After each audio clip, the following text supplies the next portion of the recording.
Elon Musk released his Cybertruck, and the memes were out in full steam for this one. Um, so I don't know what to say about this thing. To me, it looks like a kid's box car. You know, there aesthetically, it's not anything super special. It's but that's not to say I'm putting it down. Make it see what I mean? It's a kid's box car, um, and that's okay. It's that's not necessarily a bad thing. You know what you get for the money. You know is a 500-mile range electric vehicle that can outrun modern day Porsches. So you know it's a super fast vehicle. It's got incredible range. You'd have to pay the 90K model, or here you go. I think that's incorrect. I think on his screen maybe they've changed it, but I thought the 500-mile range one was 89, not the 69. I thought that was the 300 range. So that may be incorrect there. I'm not going to go look it up. You can go look it up if you're really that interested in the Cybertruck. But as you can see, a lot of people kind of cracking on it, making it look like an old video game, saying it looks like something from an old video game. Like here's Halo, a Halo meme. Um, you know, a lot of repeats here, but this is what some people thought it was going to come out and look like, which if that was the case, that would have been super cool. And this is kind of what I expected, you know, a, to look like a truck, right? And, you know, it really doesn't. You know, it looks like a Cybertruck, or it looks like a box car. The Cybertruck looks like a box car. It doesn't resemble a truck at all, in my opinion. It resembles more of a crossover. It resembles more of your typical, you know, SUV crossover. When I see this, I don't see truck like you see over here. Here you see truck. Here I see at most a crossover, but I'm not getting that truck vibe that you get from like you know this other picture here. Um, so it is what it is.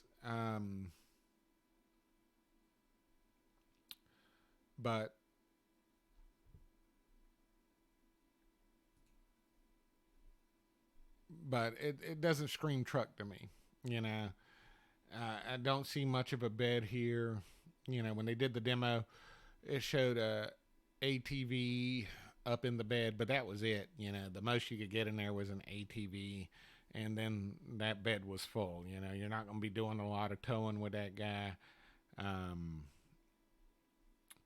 it just you know this. I see this right. This is what I see when I see the Cybertruck. I see a crossover vehicle. You know, here's a picture of the bed with the ATV in it, and this is its loading mode. The tailgate comes down, this little thing comes out, and boom. But you can see that little ATV in that Joker, right? I mean, I'm glad it has a bed. You can put some stuff in there, but it ain't much of a bed.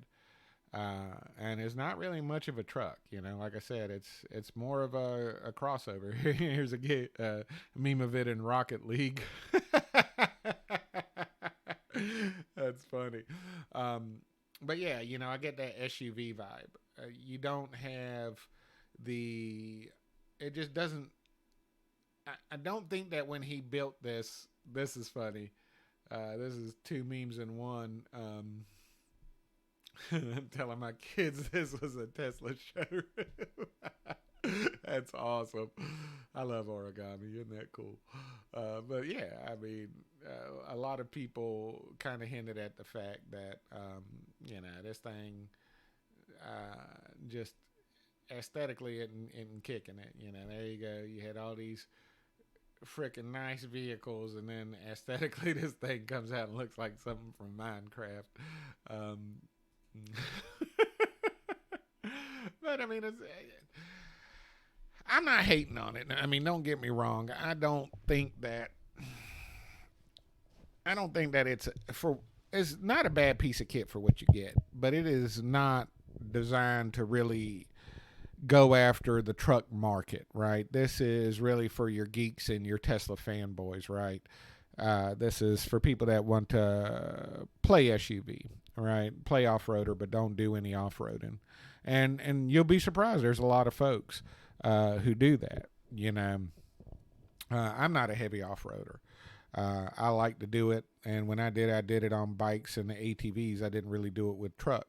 I have a 4Runner, but I have the Limited because I knew that I wasn't going to be taking my 4Runner off-roading. I just wanted the four-wheel capability if I needed it. That's what I have it for.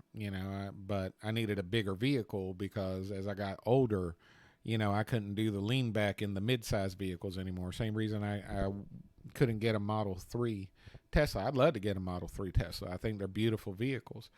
But I just can't fit in them, and I without having to kick the seat way back, and I'm just too old for that. I need to be able to sit up in my vehicle, and so I found that the 4Runner was a great piece of kit for me that provided the room I needed for someone of my stature, and I really enjoy my vehicle, and I also have those great four-wheeling capabilities if I need it. But I'm not trying to drag that joker through the mud. Like I said, I bought the Limited version because I knew it was going to be on the street most of the time, and unless it snows or something, I'm not doing much with it. But that's why I got it. If I need it, it's there. And if not, it's a great on-road vehicle.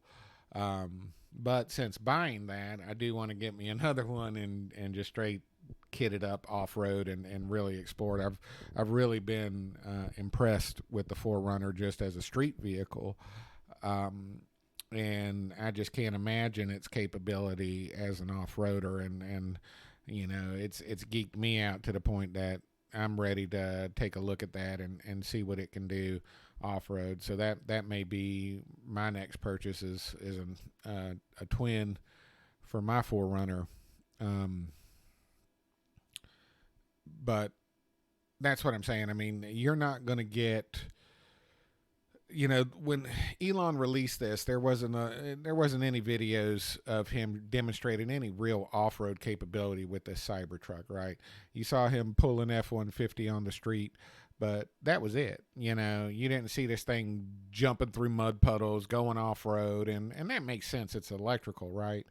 And I guess it may not be able to do those things. I don't know, but it certainly, he didn't go after that market when he released this, and and that, right, he didn't show customization. He wasn't like, you can change these rims out and put on your ATs, your 33s, whatever. He didn't get into any of that.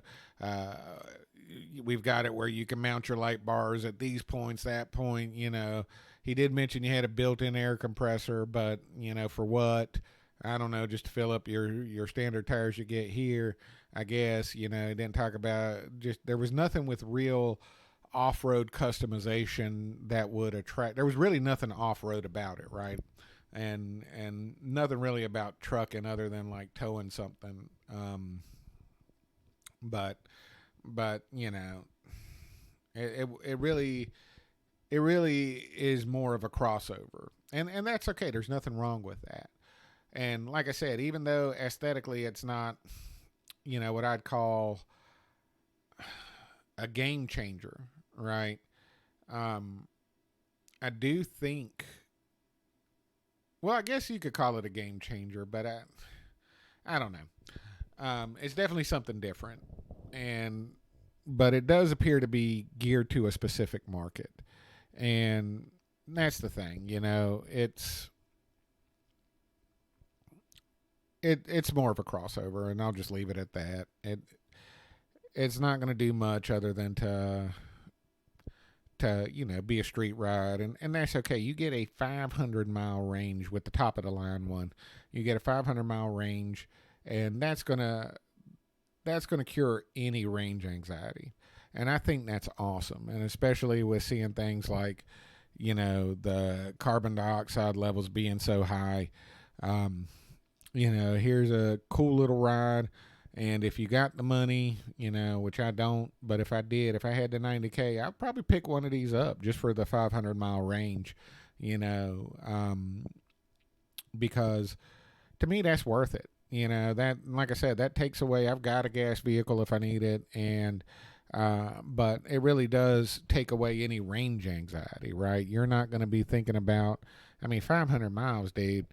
You can do the whole week with 500 miles plus some.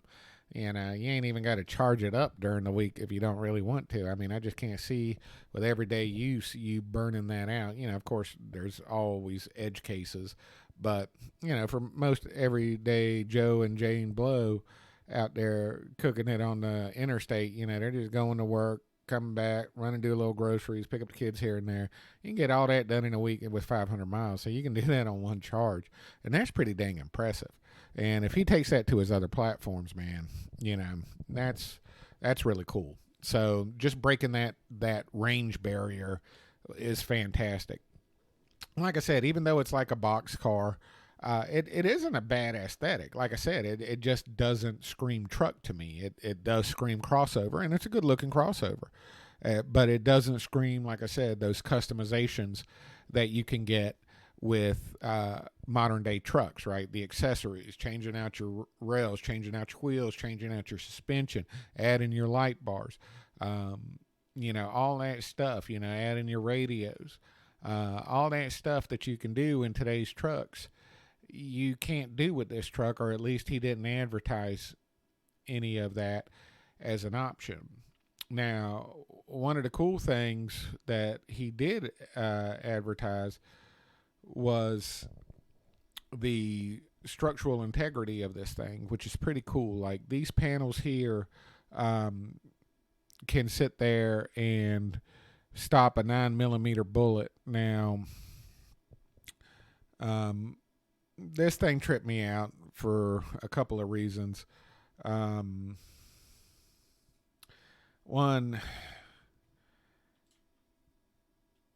the aesthetic of this guy here, watching him. Oops, did something incorrect there. It was weird to see this cat. Here's a dude that's like 40,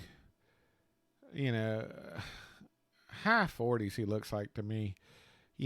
Trying to do that young look, right? Wearing these skinny jeans with combat boots. It just doesn't work, man.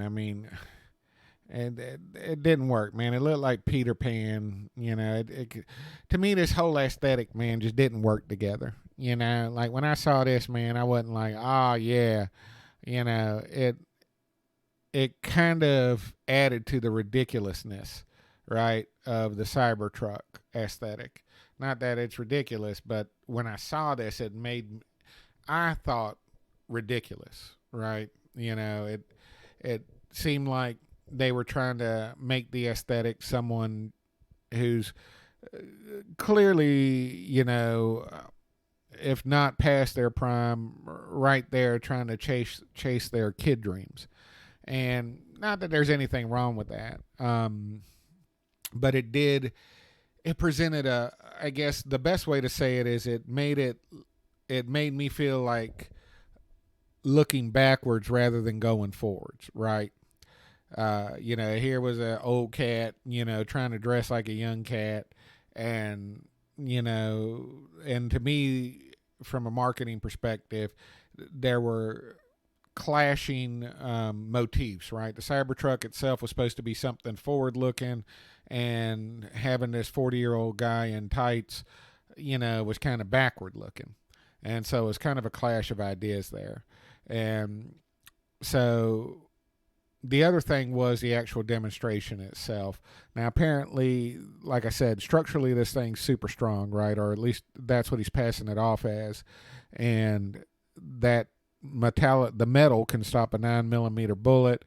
And I guess the purpose of this was to show that the windows could stop a very large ball bearing. But for some reason, the demo didn't go as planned, and the window kind of broke, which led to a bigger question, right? Which was, okay, what happens if this vehicle gets in an accident, right? Because one of the reasons they said that this may have happened where it didn't happen in the off-air demo was that the my man here,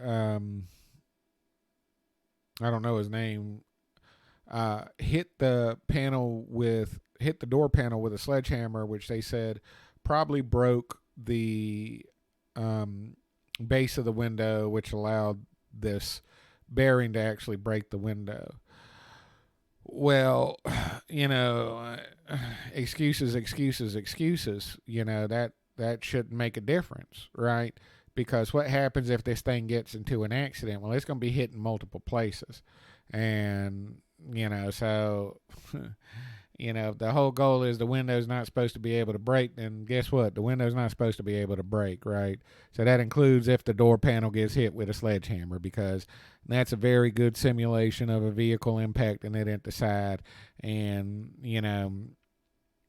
that's something they should probably really take a look at, because, to me, that wasn't any excuse whatsoever. And I didn't think it was a good justification for what happened, because they were pitching it. The whole point of this live demo was it could take the hit and it could take the hit, and it took the hit and then it didn't take the hit.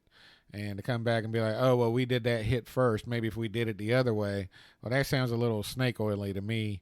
And, like I said, it kind of tarnished the image of what they were trying to do there. Also, the explanation was a little backwards looking and not forwards looking, like, oh well, rather than saying, oh well, I know what you're saying, but that shouldn't matter. Elon was like, yeah, we probably should have done the demo the other way. Nah, dude. Nah, your stuff should work if you're pitching it that way, not snake oil salesman. But again, with this demo, it was kind of a clashing of motifs. You had your forward looking, which was the Cybertruck, and then you had your backwards looking, which was this old cat, trying to look like literally a teenager, man. I've never seen anybody but teenagers wear combat boots and skinny jeans. I don't know what that is. Or at least here in North Carolina, I've never seen, it's rare, maybe up to 22. And then boom, you just don't see that. And this dude's like, what, 45, 47? So yeah, it's clashing motifs there. So from a marketing perspective, if he wanted to bring on youth, then he should have probably put someone on there that was young.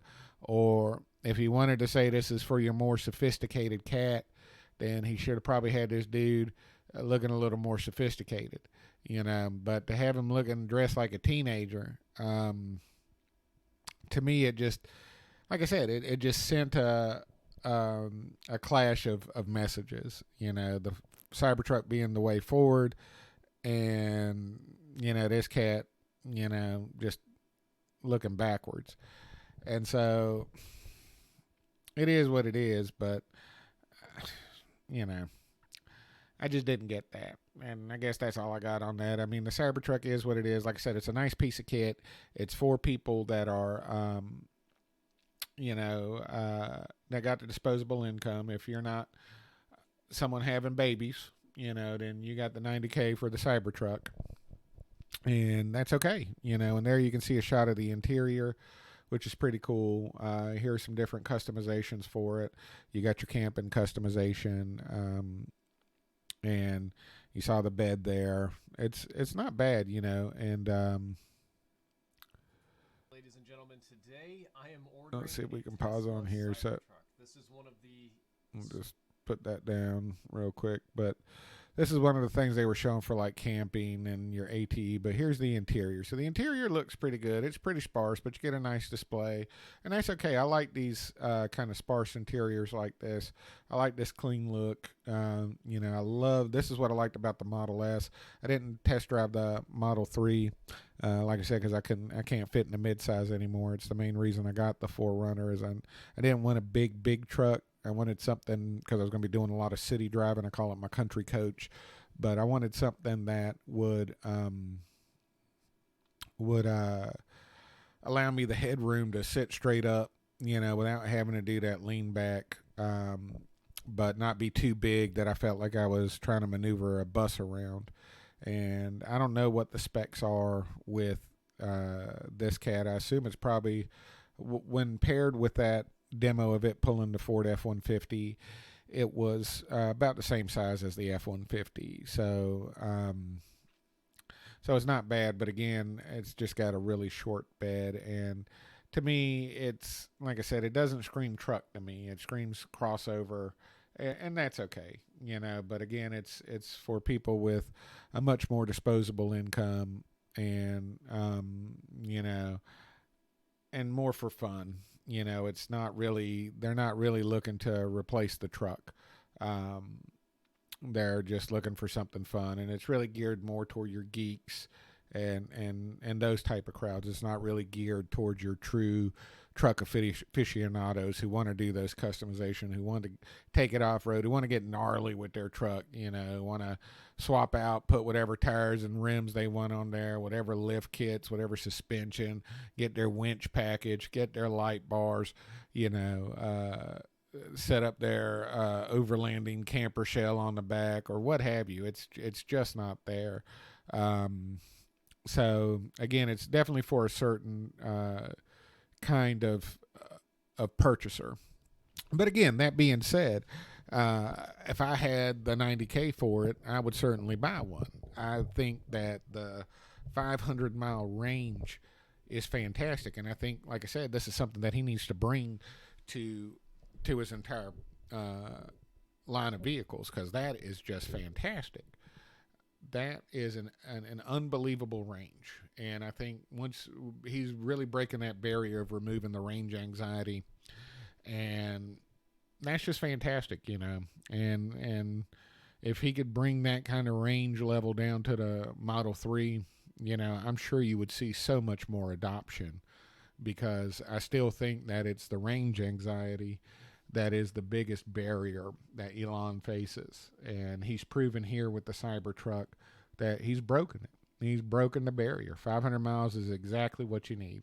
You can get your week's work done and not even have to worry about it, man. You don't have to worry about it, unless you're going on a long trip, and then he's got his super highway grid for that he's been developing. But, that's it. He's broken that barrier. 500 miles, get that down to the other platforms, man, and he'll be cooking with gas and cooking with electricity, whatever. But he'll be getting it done, and that's a good thing.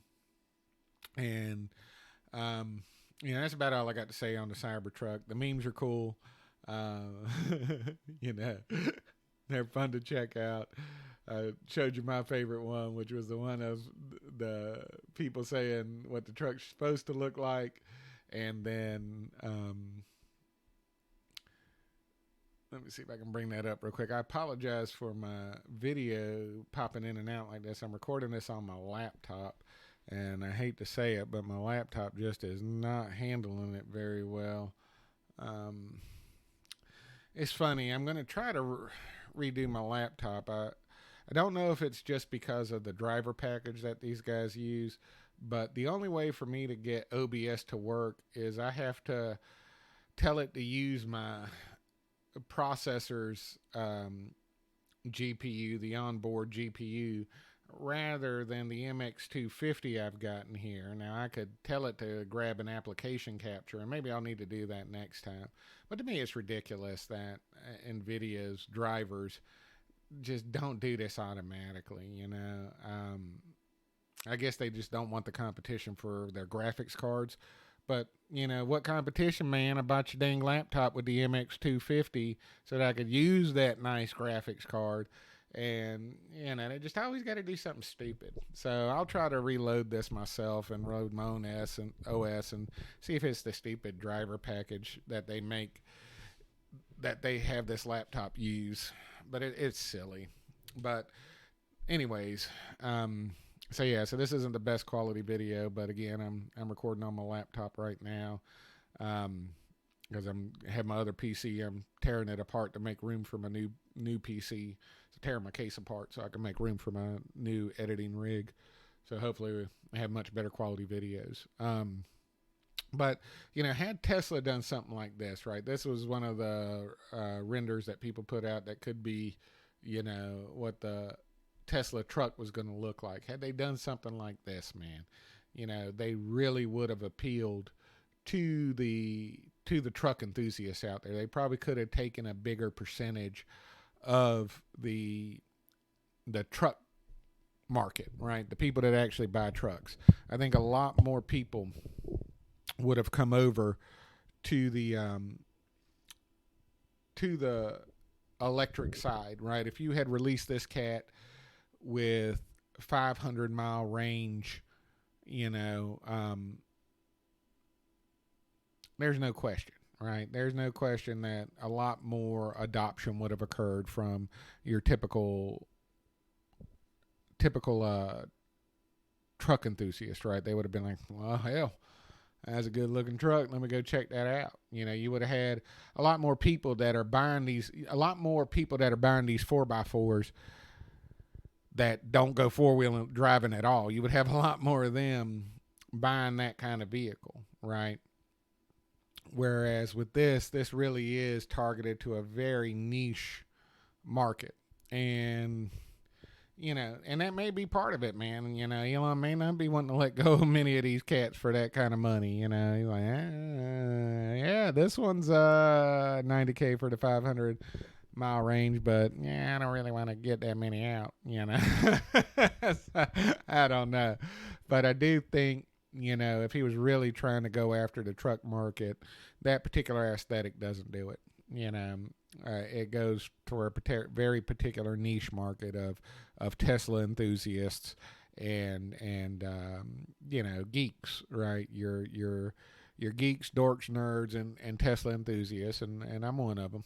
I fit in all those categories. I like Tesla. I just can't afford them right now. And the one I can't afford, I can't fit in very comfortably. But had they done something like that with this truck over here, right? This kind of aesthetic, he probably would have gotten a much larger share, right? He would have seen some real return on investment because he would have been appealing to a much wider base than he is with this particular aesthetic. It is what it is. He made his decision, but I do think that the truck does represent a fantastic milestone in the sense that the 500-mile range barrier that he's just broken, the range anxiety barrier has been broken with the release of this vehicle. There's no reason to worry about if you're getting this as your daily driver, there's no reason to really worry about range. Now, what happens to that range once you actually start towing? That's a different thing, right? If you're going to start towing things and towing loads and stuff around, well, don't expect 500 miles. But say you lose 40% of that, right? You're down to 300 miles. So you get all that towing power with 300-mile range. That's still enough for the week, right? With some towing here and there. So, it for what the kit can do, man, it really is a milestone breaker. And like I said, the aesthetic itself isn't that bad. It's just not going after the truck market, right? This was never intended to take away your Ford F-150 buyers, right? It's not going to happen with that aesthetic, right? No F-150 guy is going to be like, oh yeah, Bo, let me run out there and get the scuba truck. Nah, man, that ain't gonna happen, man. Let me go get Speed Racer's truck. Man, that shit ain't happening, man. So I think, I think it is a great piece of kit. Like I said, if I had 90K, I'd buy one. No question about it. I'd do it just because I know I wouldn't have to worry about range, and that's it. I mean, the range anxiety's broke. I know I could miss a couple of charges, and I wouldn't be like, ooh, I don't know if I'm gonna make it. I wouldn't worry about that at all. I wouldn't worry about pulling up my local work where they got the two chargers that are always being filled up by the same two assholes. I wouldn't have to worry about it. I mean, I'll just charge it when I get back home. No problem. So so yeah, and honestly, they should have something like that if they do for those places at work where those offices that do offer those charging services. They should have someone monitor that and say, okay, charge it. You hook up for an hour, and then you got to come out and move your vehicle. Because it only needs to be there to charge it. But these jokers, leave their thing hooked up all day and no one else can use it. And I don't understand what the point of that is. But that's neither here nor there. Point being is it is a good for the money. It's a good piece of kit, and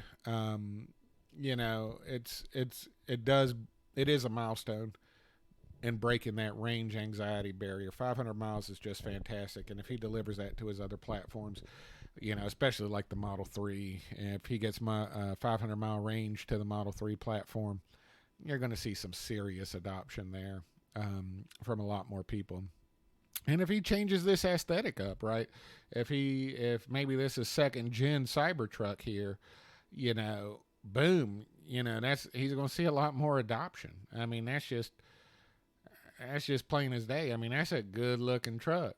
That's a all right looking crossover. It's a crossover. There's no question about it. When I see this, I don't think Cybertruck. I think crossover. And that's okay. Like I said, for what you get, it's a fantastic electric crossover. But I wouldn't call it a truck. This I'd call a truck. This I'd call a crossover. Either way, it's a great vehicle. If you got the 90K, because you're no longer having the babies, and you're like, F them babies, I need me a Cybertruck. It's released. You can go order one now and rock and roll. And, it's cool. It's cool, and you can put it on. Maybe he's got some deals on it for Black Friday. You can get your Black Friday Cybertruck deal. I don't know. I didn't check it out.